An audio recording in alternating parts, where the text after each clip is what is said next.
Law Director Mark Klamatic advised the council in March to repeal the ordinance, which violates Ohio law. But we don't need any stinking law. Saying they can't have a march violates law, but so what? Ohioans for concealed carry threatened to sue the city over the ordinance. The ordinance has the support of the city's police, who say gun stores pose a problem for their understaffed department. Yeah, because all the money goes to the banks now, so they're cutting cops. So the cops just say, look, you can't protect yourself. We're not going to protect you. No guns. Pay me money. I'm a thug. The ordinance was tabled and sent back for committee consideration. It's expected to be brought to a vote soon. Rich says he doesn't remember the city charging organizations $2,000 to assemble in the past. This is insane, she said. Aren't they on duty anyway? And why do you need that many policemen? It's a peaceful rally anyway. No, these are scum Americans that think they're still in America. Rich said the ordinance is expected to be repealed, but there likely will be opposition to that action.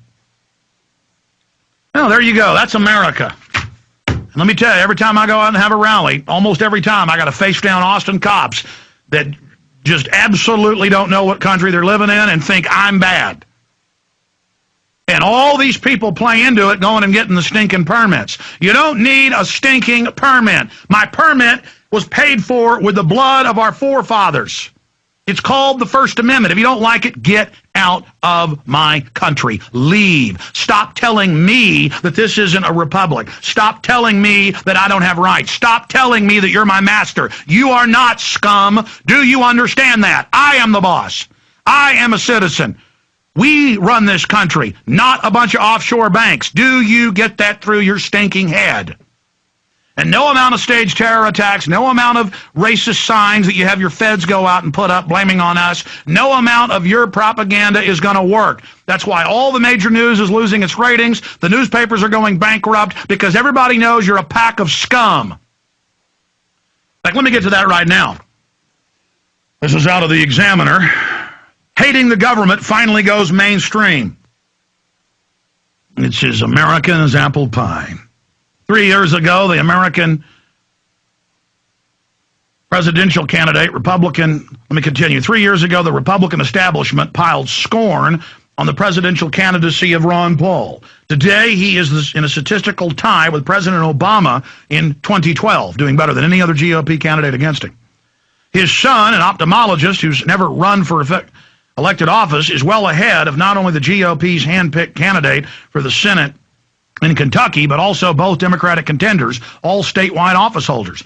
And notice, for the first time ever in Kentucky or any other state, they're letting the head of the state election commission run against Ron Paul and run his own election. See, it's just lawless evil. What happened? Did America suddenly develop an unsustainable appetite for 74-year-old cranky congressman from Texas? Is the gold standard catching on? And it goes on from there, how the American people are waking up, and it's only going to get better. And go ahead, feds. I wish you wouldn't, but go ahead and bomb your building. Go ahead and blow up some building. The feds will pick one that has a daycare center in it and have video cameras out there when they run out with bleeding kids and try to blame it on us. It won't work. Everybody knows the FBI was there with the BATF running the operation. That's been declassified. Everybody knows now.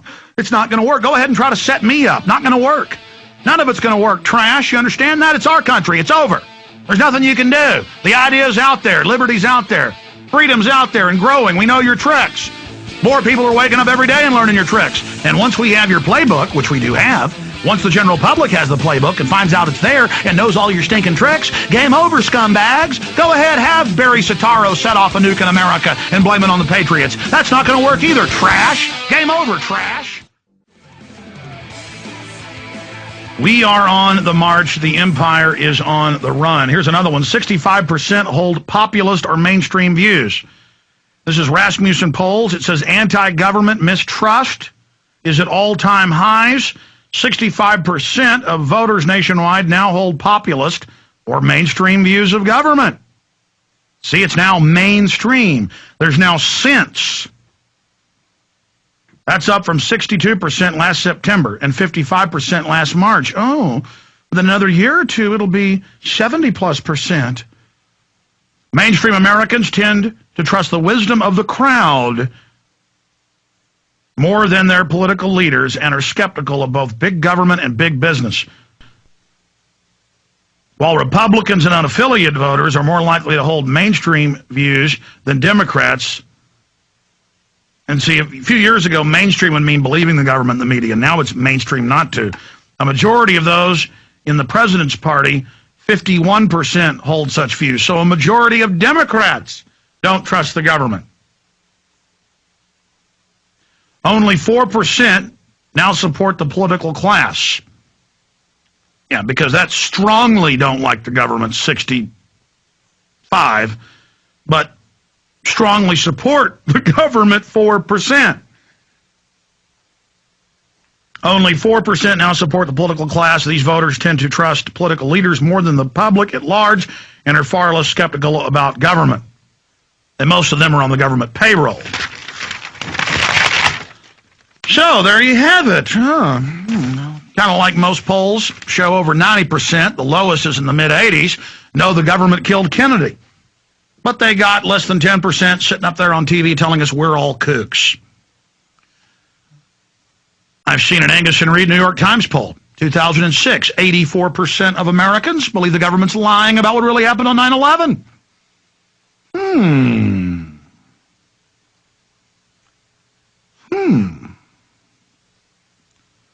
What's that mean for you crooks that staged the terror attacks?